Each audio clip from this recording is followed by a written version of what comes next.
Argentina versus France 2022 Qatar world cup final കണ്ടത് 1.42 billion ആളുകൾ മാത്രം. മനസ്സിലായി? ക്രിസ്ത്യാനോ അൽനാസറിലേക്ക് പ്രസന്റേഷൻ എടുത്തത് 3 ബില്യൺ ആൾക്കാരാണ്. ഇരട്ടി മുള്ള ആൾക്കാരാണ്. അപ്പോൾ 3 ബില്യൺ ആൾക്കാർ മണ്ടന്മാരാണെന്ന് പറയുന്നത്. Wait a minute. Who are you? Football content കാണുന്ന മലയാളികൾ ഈ റീസെന്റ് ഡേയ്സിൽ സോഷ്യൽ മീഡിയയിൽ കാണുന്ന ആളാണ് എംലൈവ് എന്ന ഈ അക്കൗണ്ട്. ആദ്യം കാണിച്ച വീഡിയോയുടെ ഫാക്ട് ചെക്ക് ചെയ്യുന്നതിന് മുമ്പ് നമുക്ക് അവന്റെ ഒരു ബോൾ നോളജ് നോക്കാം.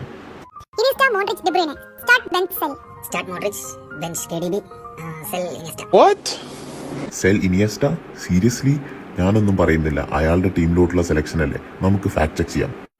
2022 വേൾഡ് കപ്പ് ഫൈനലിന്റെ 1.5 ബില്യൺ വ്യൂസ് എന്നുള്ളത് ലൈവ് വ്യൂസ് ആണ്. തത്സമയം കണ്ട ആളുകളുടെ എണ്ണം. സ്പോർട്സ് ഹിസ്റ്ററിയിൽ തന്നെ ഏറ്റവും കൂടുതൽ ആളുകൾ കണ്ട ലൈവ് മാച്ചാണ് ഇത്. എന്നാൽ ഒരു പ്ലെയറിന്റെ പ്രസന്റേഷൻ വീഡിയോ വ്യൂസ് എന്നുള്ളത് എല്ലാ സോഷ്യൽ മീഡിയ പ്ലാറ്റ്ഫോമിൽ നിന്നുള്ള കമ്പൈൻഡ് വ്യൂസ് ആണ്. പക്ഷേ ശരിയാണ്, 3 ബില്യൺ വ്യൂസ് നേടുക എന്നത് ഒരു വലിയ അച്ചീവ്മെന്റ് തന്നെയാണ്. എന്നാൽ ഏറ്റവും കൂടുതൽ വ്യൂസ് ഉള്ള പ്രസന്റേഷൻ അത് റൊണാൾഡോയുടേതാണോ?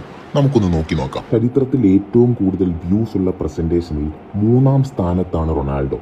രണ്ടാമത് വരുന്നത് വിത്ത് 3.2 ബില്യൺ വ്യൂസ് എംബാപ്പയുടെ റയൽ മാഡ്രിഡ് പ്രസന്റേഷനും നെയ്മറിന്റെ PSG പ്രസന്റേഷനുമാണ്.